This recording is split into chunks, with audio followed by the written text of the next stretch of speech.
Buenas noches, gracias por acompañarnos una vez más a través de nuestra agenda informativa en el Foro de Noticias San Pedro Sula, en este espacio de opinión, debate, análisis y, bueno, el contexto del tema general, el del día a día, que es el tema político, para ir relacionando los temas que se van suscitando en el ámbito nacional.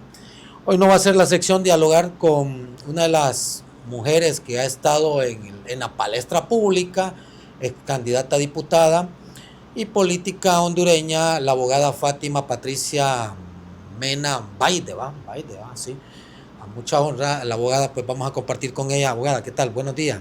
¿Cómo le va? Muy buenas tardes, un gusto estar Sí. con usted, pues un placer siempre estar en este foro, me siento pues muy contenta de que tengan estos espacios que se transmite el acontecer desde la Sí. costa norte, así que gracias licenciado Arlington por la invitación. Bueno, vean ustedes que aquí estamos usurpando el espacio, la abogada que nos ha permitido en esta, llamamos a este laboratorio de ideas que tiene la abogada acá, y aquí estamos pues para dialogar con ella, pero esto no significa que no vengamos a hacer nuestro trabajo como periodista, que es preguntar y de una u otra manera pues hacer preguntas interrogantes que estén siempre apegadas a la realidad. Abogada, vamos a iniciar con lo primero.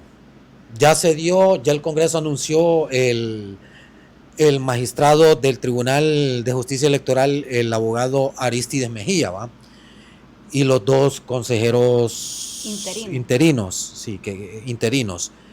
Este, ¿Ha sido cuestionado esto o al contrario se hizo con consenso o cómo lo interpreta usted? Bueno, la verdad que es un verdadero placer, ¿verdad? Que usted esté aquí en este espacio donde pues le dedico mucho al trabajo, al pensamiento, a la generación de posturas. Esta es como mi pequeña guarida, ¿verdad? Donde yo pues aquí en la costa desarrollo mi trabajo. Así que más que bienvenido. Y bueno, y fíjese que justamente antes de que usted llegara, pues estábamos haciendo un poco un análisis alrededor de la urgencia de reformas electorales y lo que implica, ¿verdad?, esta elección que llevó a cabo el Congreso Nacional esta semana, para ser concretos, el pasado miércoles 17 de junio. ¿Qué fue lo que sucedió esta semana? Hace aproximadamente ya 3 meses, ustedes saben que pues se dieron unas vacantes en el Tribunal de Justicia Electoral y el Consejo Nacional Electoral. En el Consejo Nacional Electoral se generaron dos vacantes, una por juicio político para el consejero propietario Marlon Ochoa y para la consejera suplente Karen Rodríguez. En el Tribunal de Justicia se generaron 4 vacantes. Una por fallecimiento o muerte, que en paz descanse la abogada Miriam Barahona, y otros 3, el del magistrado propietario Morazán y sus 2 magistrados suplentes por aplicación de juicio político.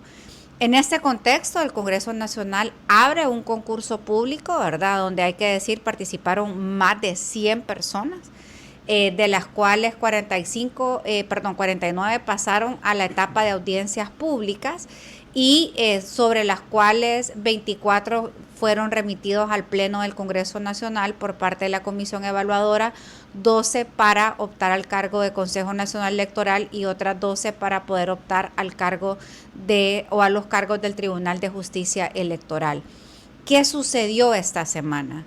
Esta semana se elige parcialmente y bien limitado, porque el único cargo para el cual se abre el concurso que se elige es para la vacante de la abogada Miriam Barahona, que es magistrada propietaria del Tribunal de Justicia Electoral. Y los otros 2 cargos electos son interinatos en el marco de un proceso de una reforma que llevó a cabo el Congreso Nacional para permitir licencias a los cargos del Consejo. Nombran a la abogada Itza Zelaya y al abogado Eduardo Fuentes como interinos para la consejera Ana Paola Hall y José López Osorio correspondientemente. Creo, pues usted sabe, así como yo sé que usted hace preguntas difíciles, ¿verdad? Pues a mí me ha caracterizado la franqueza también. Y yo siento pues que ha quedado un mal sabor de boca, ¿verdad? Al no haber culminado el proceso de elección de todos los cargos y que esto haya quedado más como en el aire, ¿verdad? Porque vimos que claramente se contaban con los 93 votos, ¿verdad? Para elegir algunas vacantes, pero no para poder hacer un proceso de reestructuración. Y como dice el dicho popular, al mal paso darle prisa, ¿verdad? Yo creo de que uno de los principales dilemas que hoy tiene la clase política hondureña es si quieren acogerse a las recomendaciones de las diferentes misiones, tanto nacionales o internacionales, de pasar a un proceso de despartidización o despolitización partidaria de la autoridad electoral, o si van a seguir pues básicamente con ese vicio que ya hemos visto que el daño que ha hecho. Por lo tanto, siento de que había una expectativa de que estos nombramientos se hicieran en todas las vacantes, no de una forma parcial. Por lo tanto, sigue estando pues esa deuda, ¿verdad?, que tendrá que satisfacer o cumplirla pronto el Congreso Nacional. Sí, yo le decía de que era por lo que no hubo audiencias públicas, que todo el mundo esperaba esto, a las audiencias públicas, porque usted fue una de las postulantes, me recuerdo. Fíjese que es que ellos salen, de hecho, los nombres salen de las personas que fueron al concurso. Ajá. Lo que me parece, por ejemplo, lo que me parece extraño, de hecho, el abogado Aristides Mejía estaba en la lista de los 12 que se postularon a los cargos del Tribunal de Justicia, a donde estaba justamente la vacante de la abogada Miriam Barahona y la vacante del magistrado Mario Morazán, y además de 2 magistrados más suplentes. Pero de todos esos 4 cargos posibles solo se eligió a uno. Es decir, hay una deuda del elegir los 3 cargos restantes. En cuanto al Consejo Nacional Electoral, cuando se abre el concurso, licenciado Arlington, sabe que se abrieron para 2 cargos, el de Marlon Ochoa y el de Karen Rodríguez, que eran magistrados, eran consejero propietario y consejero suplente, pero no se elige ninguno de estos 2 cargos, sino que la elección, que los nombres sí salen del proceso de evaluación, es para los interinatos de las consejeras Hall y la consejera López, que también creo que esa es otra discusión, ¿verdad? Sí, pues sobre los interinatos y qué tan sano es para los procesos electorales hondureños, pues contar con ese tipo de medidas. Sí. Ahora bien, nos quedamos, abogada, con la pregunta que queda en el aire: es estos consejeros que se eligieron, tanto los que están ahí por interinato, por intermedio, digamos, en todo caso, los que están ahí, como quien dice, solo cumpliendo una vacante, tanto como Aristides en consejero propietario, ¿pertenecen a una institución política o son independientes? Porque todos obedecen a una función política, se podría decir. Bueno, yo creo que al final eso es lo que de una u otra manera ha generado como cierta preocupación, especialmente por los sectores independientes, sí, ¿verdad? Como sociedad civil, los diferentes organismos, a ver que hay una elección sesgada, ¿verdad? Una elección a donde básicamente quienes están priorizando poner a personas en representación de partidos políticos. No podemos negar, bueno, yo creo que el abogado Aristides es un hombre que tiene una amplia trayectoria, fue ex magistrado del extinto Tribunal de Justicia Electoral, pero la pregunta es por qué el Congreso Nacional, en el marco de la construcción de los acuerdos y consensos, por qué no terminó de nombrar a la otra vacante, que era la vacante del magistrado Morazán y de los 2 suplentes. O sea, solo se nombró a uno, como que los que tienen cierta identidad partidaria tienen privilegios sobre los que no tienen identidad, de los esquemas al menos tradicionales. Entonces,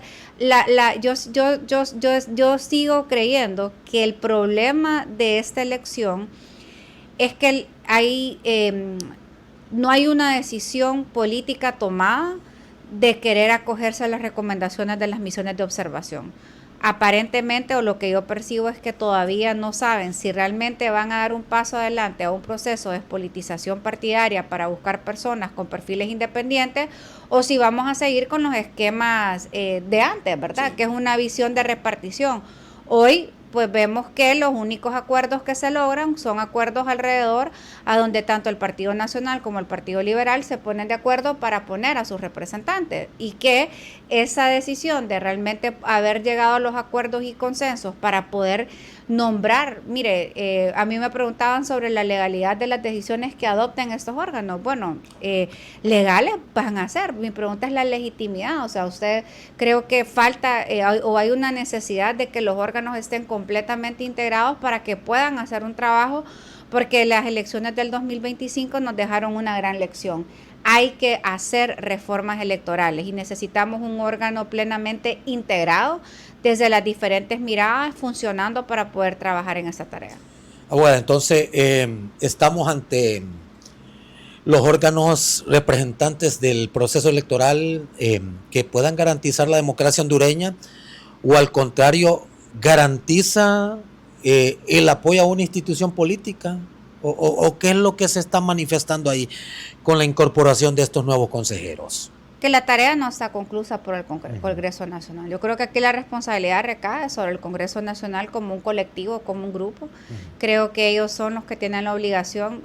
Mi pregunta es si lograron tener los 93 votos para nombrar los interinatos y al magistrado Mejía, porque no lo hicieron con el resto de los cargos. O sea, entonces, es lo que a mí me dice es que no hay un interés o que no hay una voluntad política real tomada todavía para apostar a un proceso de despolitización partidaria. Y mi preocupación es que entre más tiempo va pasando, la ventana de oportunidad de cambio se nos va cerrando.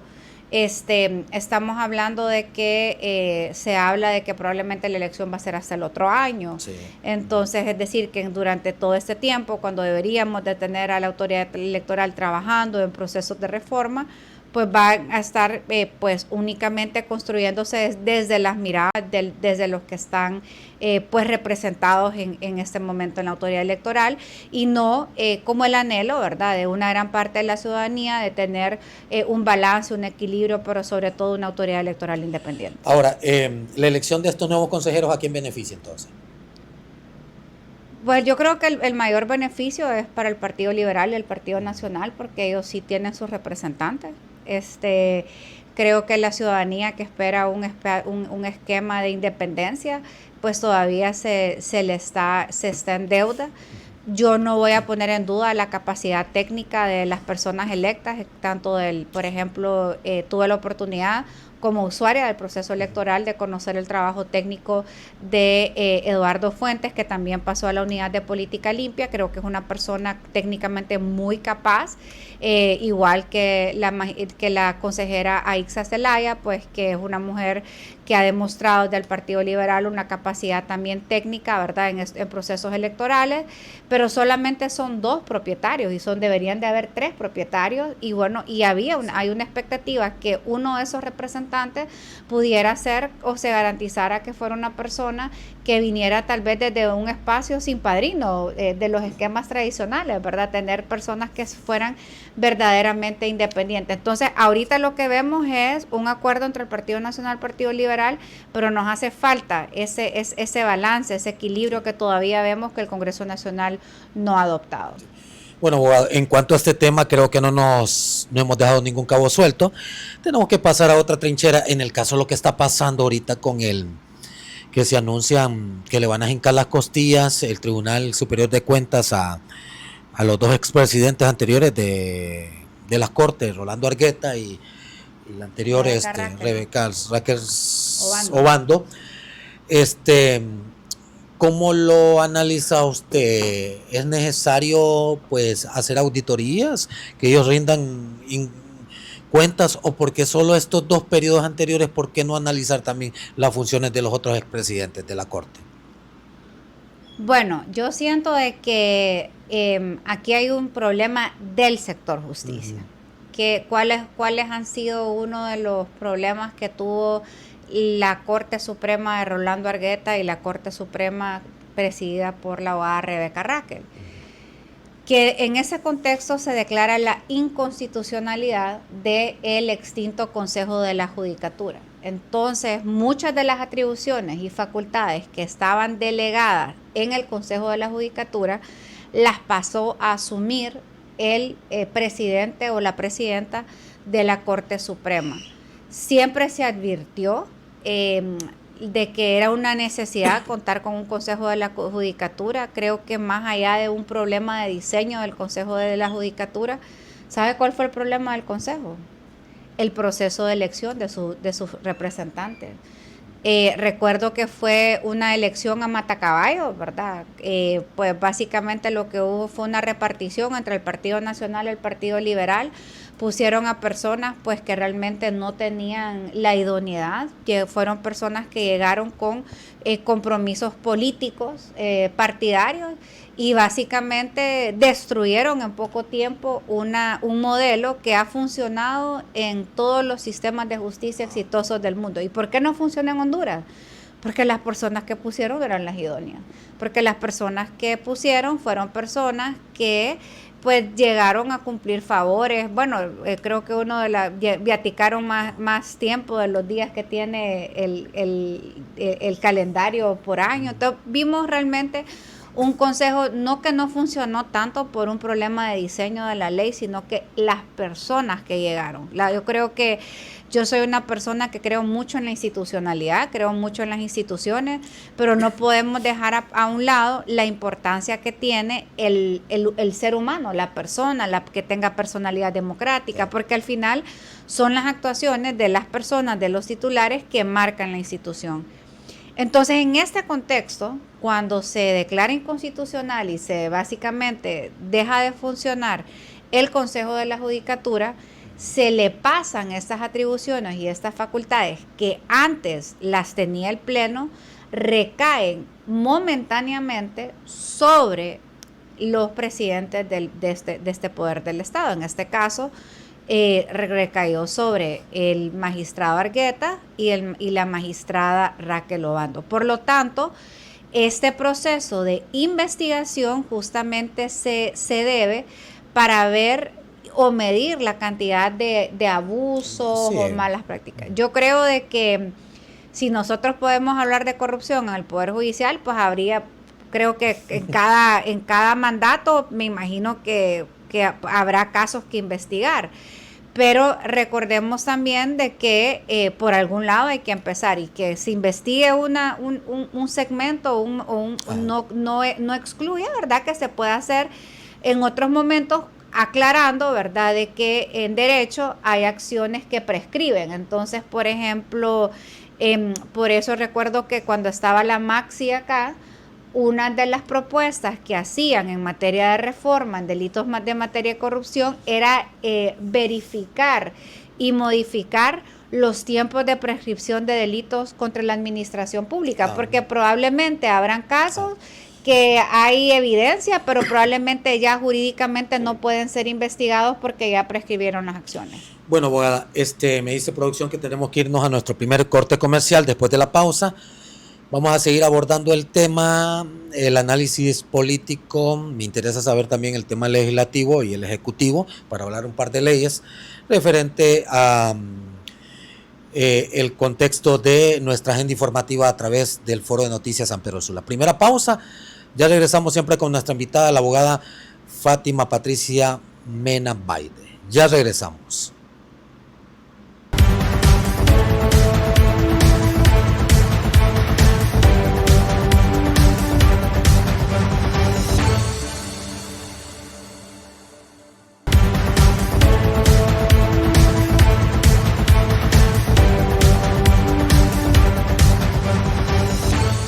Gracias siempre por seguir viendo nuestra agenda informativa San Pedro Sula. Bueno, sin más preámbulo, la abogada Fátima Patricia Mena Baide. Abogada, para poner en contexto al pueblo hondureño, estuvimos hablando del tema de los consejeros TJE, CNE, para no hacer tan larga los sinónimos de estas instituciones. Ahora bien, vamos a hablar de lo que está pasando del gobierno actual. Tengo entendido que el presidente Afura está fuera del país, tratando de hacer algunas negociaciones en el Medio Oriente. Dicen que todavía no ha llegado por algunas cosas que se han presentado en ese continente. 6 meses del gobierno nacionalista, no sé si... Bueno, voy a aterrizar con la pregunta porque quería ir analizando también otra gestión del presidente Fura. Vamos a iniciar con esto. ¿Cómo analiza estos 5 meses de gobierno del presidente Fura? Bueno, yo creo que para poder analizar un gobierno, creo que Ajá. uno tiene que pues ir viendo los diferentes componentes o aspectos, ¿verdad? Sobre cuáles fueron las principales promesas de campaña, cuáles eran las expectativas de la ciudadanía alrededor de este nuevo gobierno. Hay que decir, ¿verdad?, que este gobierno pues entra en un contexto pues en medio de una pequeña crisis, ¿verdad? Recordemos que el proceso de transición pues no fue para nada fácil. Veníamos de un proceso electoral que fue boicoteado, en el cual pues no contamos con herramientas como por ejemplo el balotaje o segunda vuelta, y pues la victoria del presidente Afura pues es pues bastante cuestionada o limitada, Sí. porque básicamente es una elección muy cerrada entre el candidato presidencial Salvador Narrala y el candidato Nasri Afura. Esto obliga de una u otra manera, ¿verdad?, que este gobierno, una vez entra, pues realmente empezar a tener esas victorias tempranas. Yo creo que a mí siempre me gusta empezar por las cosas Pues, positivas. Yo creo que algo positivo es el ambiente, ¿verdad?, que se respiraba como de paz y de tranquilidad. Yo creo que la mayoría de los hondureños, el 80%, salió a votar por la democracia, a condenar las prácticas autoritarias, dictatoriales, que pues en ese momento se le miraban al Partido Libertad y Refundación, que era el que estaba en el poder. También el pueblo hondureño cuestionó y criticó muchas incoherencias, es decir, se prometieron muchas cosas en el gobierno pasado y muy pocas de estas pues realmente pues nosotros vimos en materia de lucha contra la impunidad y la corrupción, en materia de bienestar, pues vimos muchas prácticas de nepotismo, entre otras, que la gente realmente salió a cuestionar, y sobre todo el deterioro acelerado de la institucionalidad hondureña. En ese contexto, pues yo creo de que al haber llegado un gobierno, pues, y que se haya hecho un proceso de traspaso de mando de forma civilizada, dio un respiro. Creo que incluso el ambiente o el clima para invertir, se respiraba. Pero creo que hay problemas estructurales que no podemos dejar de hablar. Por ejemplo, una de las principales preocupaciones del pueblo hondureño es el alto índice de la violencia. La violencia que hemos vivido, ¿verdad?, en los últimos meses. Sin lugar a dudas hemos visto bastantes masacres, disputas de territorio. Hemos visto un esfuerzo por parte de la Secretaría de Seguridad. Hemos visto pues algunos diagnósticos a donde revelan pues realmente la inoperancia de la misma institucionalidad, incluso colusión de algunas agencias de investigación y que hacen trabajo técnico, pues que han tenido que entrar en un proceso de reestructuración precisamente por estos vínculos, lo cual requiere pues obviamente de poder abordar este tema con pinzas sí. y con mucho cuidado, precisamente por todos los fenómenos de criminalidad organizada que tristemente operan en el país. Pero lo cierto es que seguimos viendo masacres, seguimos viendo muertes violentas, los femicidios, por ejemplo, han incrementado. Y si bien es cierto, se han tomado algunas medidas desde el legislativo, por ejemplo, endureciendo las penas, yo creo que hay todo un problema estructural que hay que Sí, exacto. revisar. Y yo creo que eso es algo, uno de los reclamos. Creo que otro tema que hay mucha expectativa, y bueno, aquí en la costa norte seremos testigos, Arlington, Sí. usted y yo, de la necesidad de generación de empleo. Creo que fue una de las expectativas con las que, pues, por lo menos el Partido Nacional, de hecho, cuando mirábamos los indicadores a través de diferentes encuestas que se hacían, pues la gente creía que si el Partido Nacional llegaba, pues ellos habían enfocado mucho en generar empleo. Y lo cierto es que según las estadísticas y los datos, tampoco los empleos es como que van a surgir de la noche a la mañana. Creo que se tiene que dar todo un ambiente y todo un contexto nacional para asegurar, ¿verdad?, de que podamos generar esa fuente de ingreso. Y luego creo que el tercer tema es el tema de la salud. Creo que lo vemos con preocupación, particularmente pues todavía cada vez tengo más cuestionamientos alrededor si la medida del presidente de asumir él como presidente la titularidad de la Secretaría de Salud pues realmente ha sido la mejor decisión, cuando realmente vemos que el problema de salud es uno de los principales problemas y que pues creo que hay una persona que debe estar 24/7, obviamente reportando directamente al Ejecutivo para poder dar resoluciones, porque eso es una tarea que no se requiere o no se puede tener por pedazos. Entonces yo creo que esos son los tres temas que yo de inicio le podría decir que hay un grado de preocupación por parte de la ciudadanía y que todavía no vemos con mayor claridad cuál es el horizonte hacia el cual estaría encaminando este gobierno para dar respuestas a esos problemas estructurales. ¿Usted cree que las políticas de Estado han fallado especialmente en estos tres pilares, educación, salud y seguridad? Porque si hablamos de seguridad, lo que está a la vista no ocupa anteojo. Tantos crímenes. Y usted decía algo muy fundamental, que eran las reformas que se están presentando en el legislativo para endurecer las penas al femicidio, ampliaron las ¿cómo se llama? Lo de la aplicación de la ley de extorsión, que sí, ampliaron la pena, pero es lo que usted llegaba al climaterio del dato, porque, o sea, no es ese el problema, endurecer las penas, sino que hay que irnos más atrás, de a dónde viene la situación, la causa, exacto. Entonces, siempre yo digo que, voy a hacer un análisis aquí, abogada, ¿le parece a usted que tiene que endurecer más estas políticas de Estado, o mejorarlas, mejor dicho? Porque imagine la interpretación que dio el presidente cuando se le preguntó por los hospitales, dijo que no los iba a construir,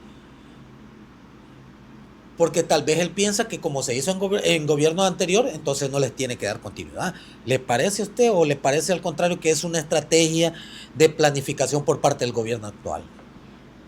Yo creo que uno de los principales problemas que tenemos en el país es justamente la falta de planificación. O sea, nosotros no hablamos de Estado, nosotros hablamos de gobiernos. Los gobiernos son temporales, el Estado es permanente. Sí. Los gobiernos son de 4 años y mira, los principales problemas que tenemos en el país no los vamos a resolver en 4 años. Una de las expectativas que yo tenía alrededor de un nuevo gobierno era que nosotros en el 2025 vivimos un proceso de armonía entre la oposición hondureña. Habían personas de diferentes partidos que entendían pues la amenaza que representaba en su momento un gobierno reeleccionista del Partido Libertad y Refundación, y nos amparábamos ante una visión de construcción democrática del país.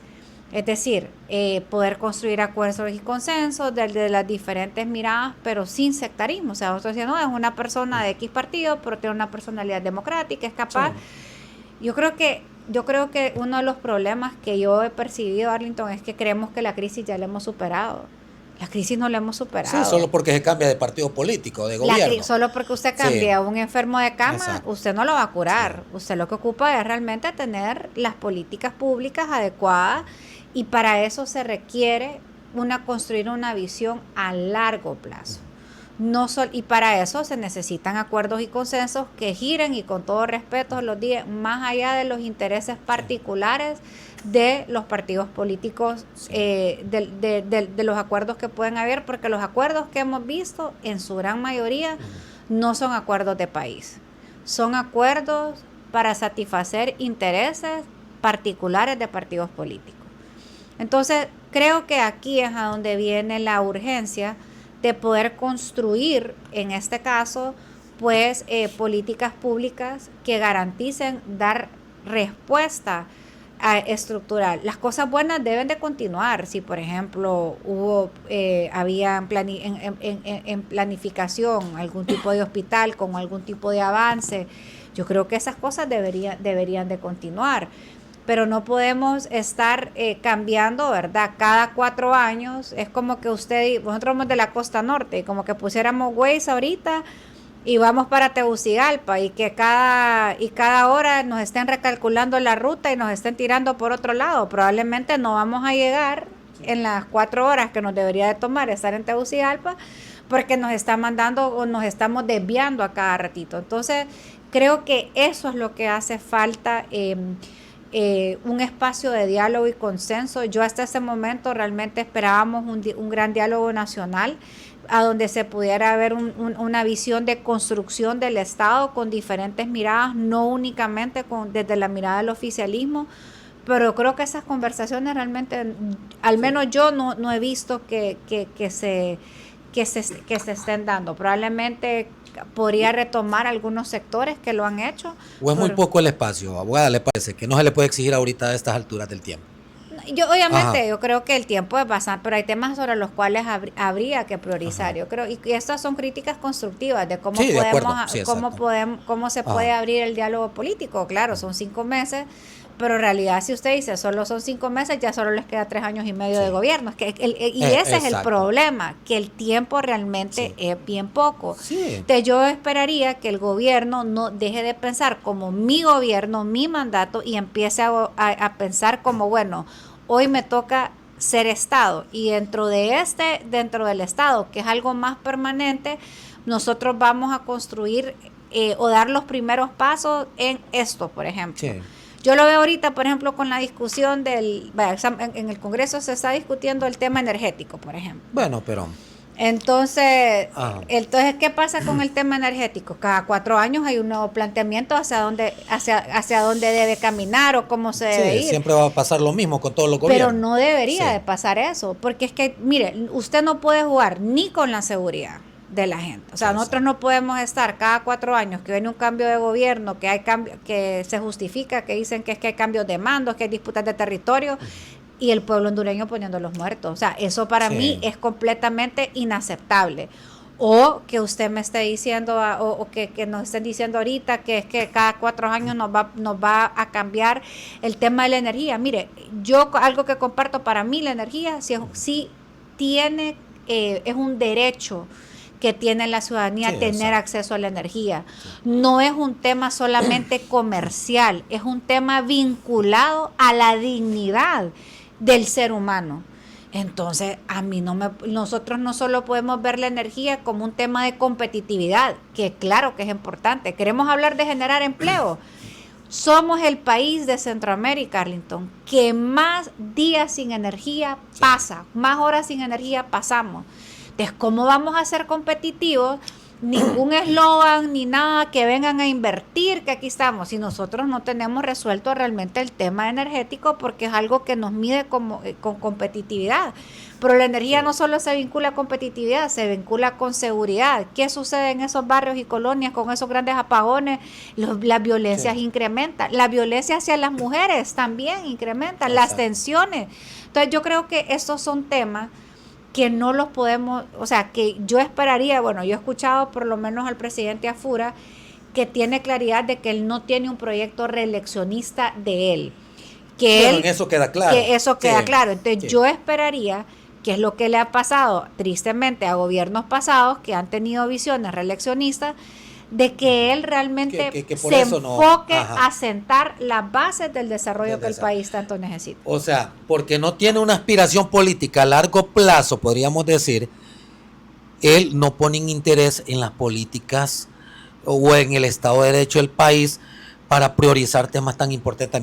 Mire, en materia de seguridad, vamos a poner ejemplo. Tantas muertes que hay en el país, se tiene que no cambiándole el nombre de una institución, abogada. De acuerdo. Ese es un aparapeto, solo se le cambia el nombre, son los mismos monos vestidos de diferente forma, porque los mismos de la DIPANCO son los mismos que están en la DAE. Entonces, ¿qué está pasando? Aquí tienen que haber unas políticas de gobierno que vayan enfocadas a mejorar la situación del país. ¿No le parece a usted que el presidente, me parece que, siento yo, comparado, ahorita no quiero entrar con el tema del legislativo, porque después quiero irlo llevando por orden, ¿va? Comparado con el legislativo, me parece que el legislativo tiene más ordenamiento, hay más consenso, hay más diálogo, hay más participación con las diferentes bancadas. No solo eso, sino que veo que hay más acercamiento con los emprendedores, con la empresa privada, cosas que yo no lo estoy viendo en el Ejecutivo. O sea, estamos poniendo un ejemplo, ¿va? ¿Le parece a usted, abogada, o es de su criterio, de que en realidad hay que darle el beneficio de la duda al presidente Afura, que pueden cambiar las cosas en el país?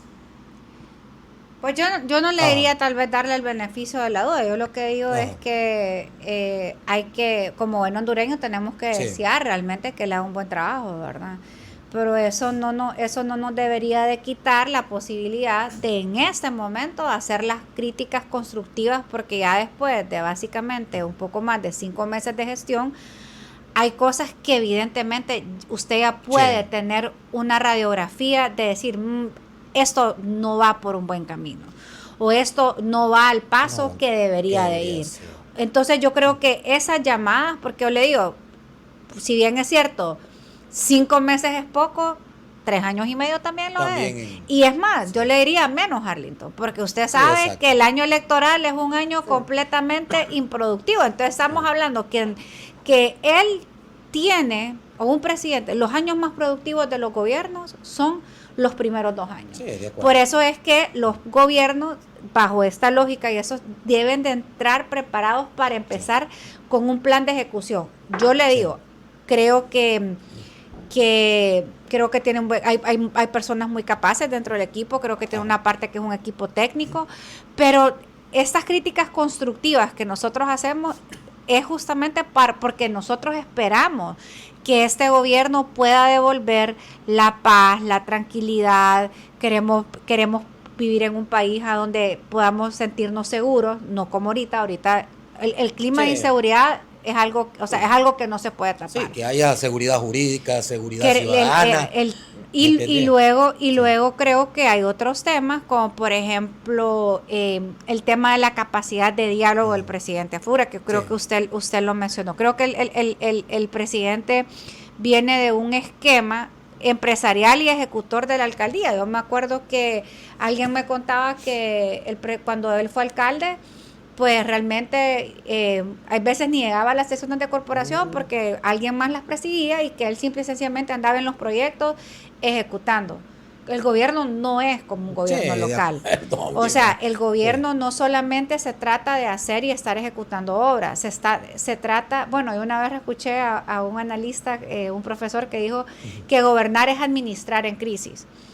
Y eso es la verdad, que cuando uno está gobernando, está administrando constantemente una crisis, y en una crisis se requiere no solamente estar viendo el nivel de ejecución de un proyecto, se requiere estar dialogando y escuchando a los diferentes sectores, especialmente cuando usted es el primer ciudadano del país, porque usted dejó de ser la máxima autoridad dentro de una alcaldía o de un partido político. Usted tiene que tener la capacidad de poder escuchar a los diferentes sectores y sobre todo el oído para escuchar a quienes probablemente no son los más cercanos a usted. Yo creo que así es como uno resuelve muchos conflictos. Decir, bueno, uno ya sabe lo que el compadre quiere, lo que el correligionario piensa, lo que ahora, pero escuchemos a aquellos que están, qué es lo que les molesta, qué es lo que pasa. Yo creo que esos espacios de consenso, de diálogo, es lo que por lo menos en algunos sectores, como por ejemplo como salud, hemos escuchado como que no se siente. Y yo creo que uno de los problemas, repito, en salud, es que cada vez estoy más convencida de que no fue la mejor decisión a no haber nombrado un ministro. Yo creo que, el presidente no puede ser presidente de la República y estar a cargo de uno de los problemas más estructurales que el país tiene, que es justamente el tema de la salud. Bueno, pero ante este panorama de, como usted decía, son críticas constructivas, usted ya se vuelve un detractor del gobierno, ya van a decir, Fátima Mena es libre, está jalando agua para otro molino. Entonces ese es el problema de los gobiernos, que no aprenden a interpretar las opiniones diversas que puedan tener otra gente que no piensa igual que ellos, porque tienen que aprender. Yo le voy a decir algo, para mí el presidente, en vez de estar yendo a otro país, debería estar reunido acá, incluso con los empresarios. Mira, genérame empleo. Yo te doy seguridad jurídica, te doy seguridad ciudadana. ¿Qué necesitas? El sistema de la justicia en Honduras también.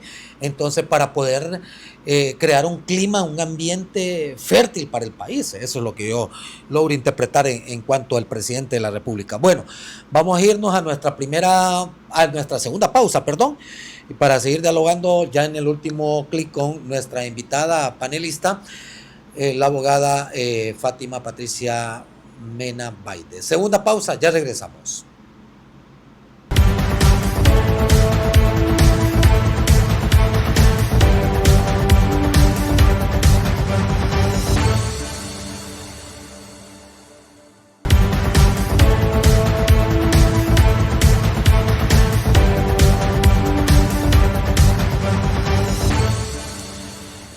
Gracias por seguir viendo nuestro foro de noticias. Bueno, sin más preámbulos, para continuar con el tema, abogada, en el legislativo se han aprobado leyes. Tengo entendido que se presentó la moción para reformar el Código Penal, entre ellas pues el tema de femicidio, endurecer las penas, así como hicieron con el tema de extorsión. Y usted lo decía anteriormente, no es eso el problema del asunto de lo que está pasando en el país, es tomar otro tipo de medidas. Pero lo que se está viendo, digo pero entre comillas, lo que se mira en el Congreso Nacional, se interpreta un ambiente diferente comparado con el anterior Congreso Nacional. ¿Lo percibe usted así? Va, totalmente diferente, no, va. Hay que ser objetiva, ¿verdad? Yo la vez pasada me encontraba con unos compañeros y les digo, mira, realmente los miro hasta como... Dicen que la envidia es mala, ¿verdad? Sí. De hecho, el padre Juan Ángel López siempre dice que es el peor pecado que una persona puede tener, la envidia. Pero bueno, realmente sí miro pues con pesar de que se perdieron básicamente tanto tiempo en el mandato pasado por la falta de capacidad de quien dirigía el Congreso, de poder dialogar con los diferentes sectores, de poder existir tolerancia, porque hoy vemos pues un ambiente, hay que ser franco, mucho más civilizado de lo que vivimos en el Congreso pasado. Eso es algo que pues no podemos discutir, ¿verdad? Yo creo que hay un ambiente más armonioso, no es un clima perfecto, ¿verdad? Creo que hay cosas que obviamente generan algún tipo de preocupación, pero sí hay que rescatar de que la capacidad de diálogo, construcción de acuerdos y consensos, el respeto.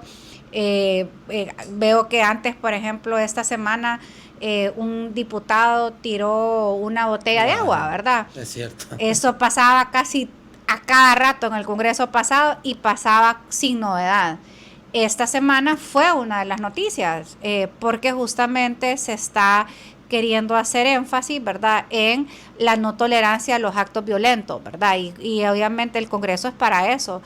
La democracia es el mecanismo de resolver conflictos de forma pacífica y no violenta. Al final, por eso existe ese sistema de mecanismo de toma de decisión, representación de los pueblos para poder dar soluciones a los problemas mediante el diálogo. La democracia empieza dialogando. Yo creo que enhorabuena, este Congreso ha dado esas señales de una capacidad de diálogo significativamente superior a lo que demostró el Congreso pasado. Óigame, los de Libre dicen que no se les escucha, pero nosotros cuando vemos las transmisiones vemos algo diferente, porque hay que ser sincero, porque usted me dice, hay que ser objetivo. Entonces, en todo caso, vemos que se presentan leyes a cada rato. A cada rato se están presentando mociones, en todo caso en el Congreso Nacional se están presentando mociones. Pero hoy más que nunca no vemos que los de Libre están presentando moción, no sé qué les está pasando. Entonces, ¿le parece a usted que hoy que el Congreso Nacional es de puertas abiertas, es de diálogo, de consenso, de construcción participativa de las diferentes bancadas, se está trabajando o por lo menos se está tratando de hacer las cosas bien para aprobar leyes en beneficio del pueblo hondureño, entre ellas, que fue la última que ya salió en el Diario Oficial La Gaceta, fue la aprobación de las amnistías? ¿Le parece que por lo menos en ese aspecto se están haciendo bien las cosas? Bueno, nosotros tenemos tenemos una plataforma que hacemos monitoreo al Congreso y le puedo decir que al mes de mayo habían más de 700 proyectos de ley presentados por diputados y diputados.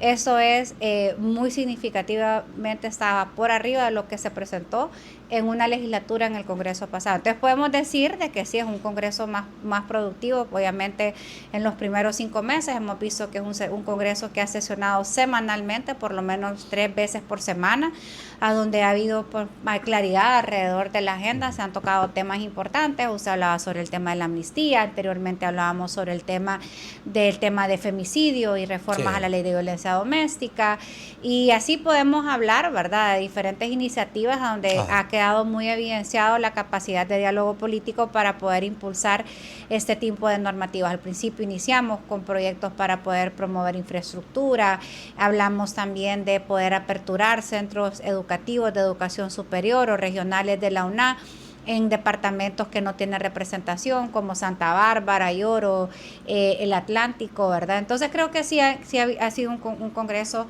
en ese sentido bastante, pues, más productivo. Ahora, también hay que decir, ¿verdad? Que la barda estaba bastante baja. O sea, era una gestión que fue tan mala, que realmente era muy fácil de superar. O sea, solo con que llegara una persona tolerante, educada, con capacidad de dialogar, o sea, iba a ser una diferencia, pues.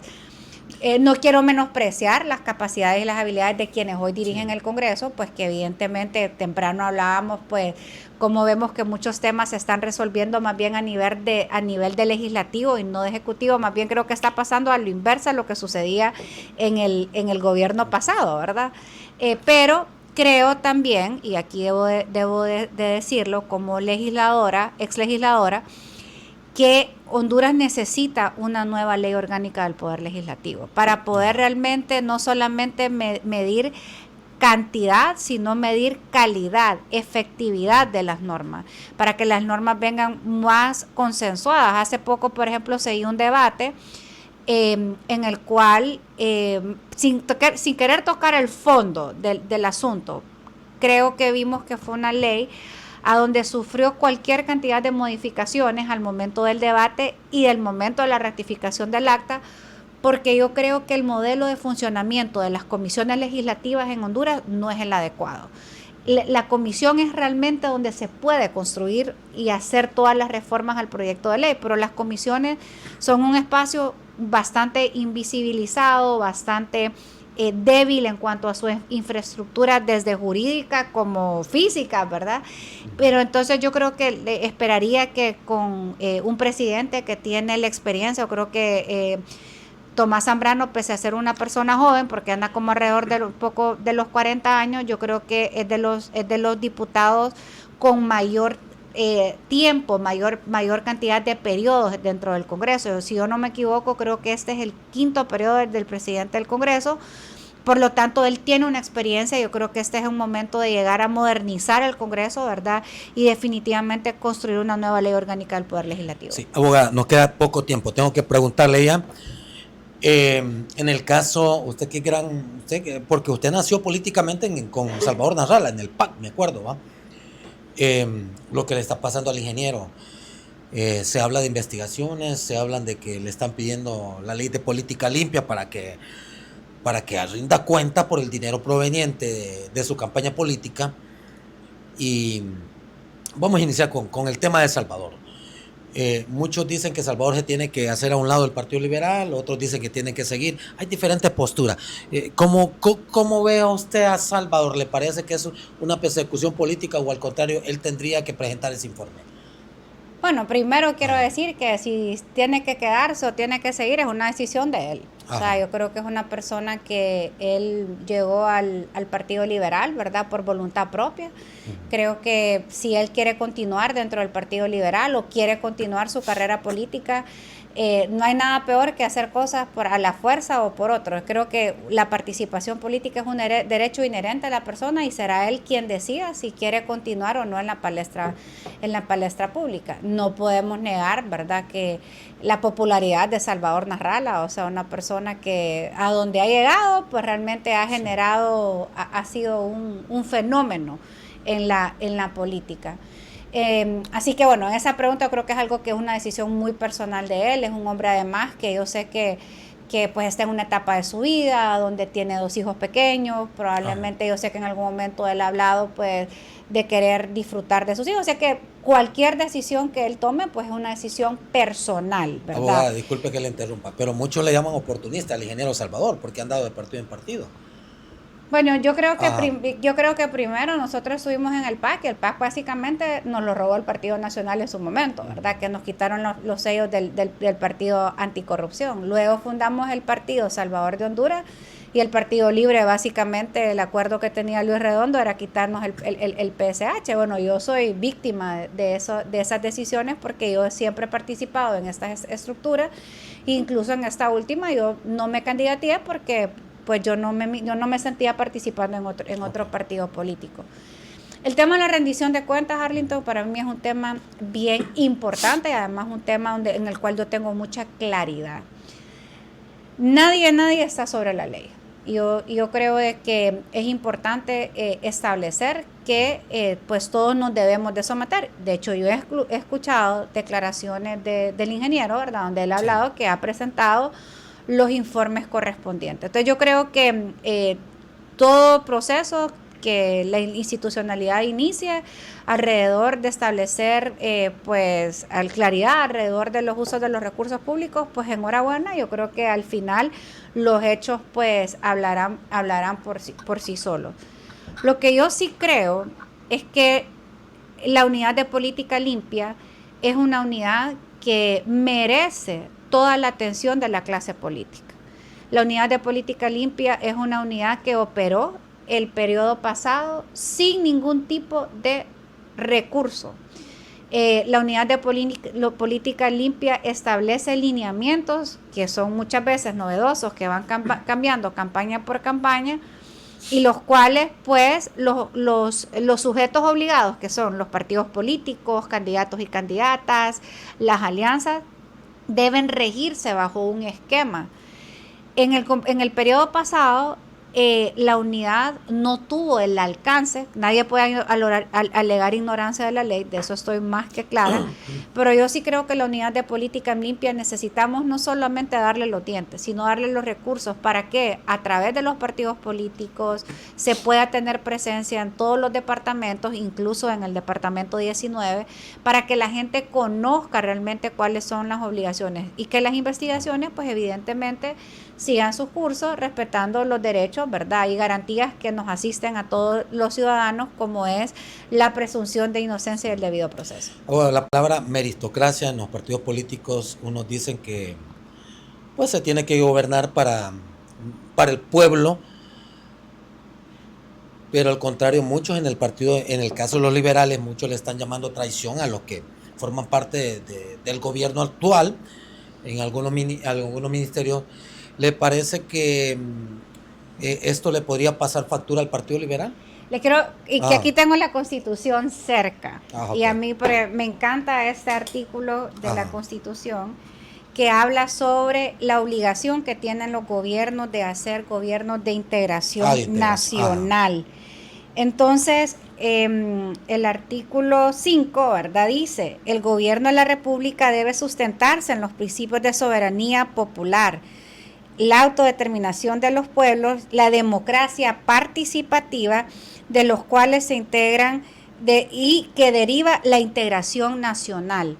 O sea, la Constitución de la República manda y obliga la integración de todos los partidos políticos y de todos los sectores sociales al momento de hacer gobierno. Es más, mi crítica más bien, Arlington, es que yo creo que ha faltado mayor integración. Y que siento que en alguna medida hay cierto sectarismo también, y yo entiendo de algunos dentro del Partido Nacional que dicen este es el tiempo de los cachurecos, y que porque ahora el que no, y que los mapachos, o sea, la misma, como usted dijo temprano, que la misma mona disfrazada de diferentes formas.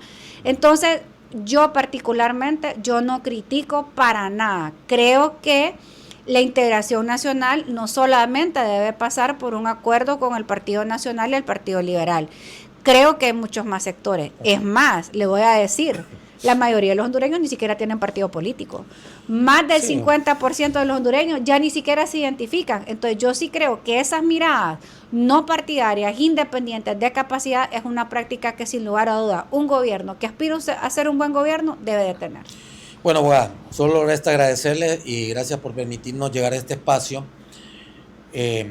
Yo le digo el laboratorio de sus ideas, porque aquí es donde usted plasma sus ideas, donde usted pues labora, y le agradezco pues contar con su opinión y con sus críticas constructivas al gobierno. Y yo sé que en la planificación del gobierno tienen como 100 monitores monitoreando cada programa, específicamente cuando hay analistas críticos del gobierno, son los que más miran, y que el gobierno de Narria Fura lo vea como una crítica sana, y para que pues está tiempo de tomar mejores decisiones.